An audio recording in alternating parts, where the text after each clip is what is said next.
বিয়ের পরে অধিকাংশ স্ত্রীদের স্বামীর উপর একটা অভিযোগ থাকে, তুমি আগের মতো নাই, তুমি আমাকে আগের মতো ভালোবাসো না। আসলে স্ত্রীর যে 5টা কারণে স্বামীর আকর্ষণ কমে যায়, সেই 5টা কারণের মধ্যে প্রথম হচ্ছে যে স্ত্রী তার স্বামীর মুখে মুখে তর্ক করে।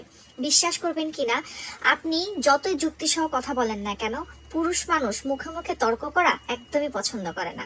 নাম্বার 2, আপনার স্বামী যেটাই বলে আপনি তার উল্টাটা বোঝেন, মানে সবসময় একটু বেশিই বোঝেন।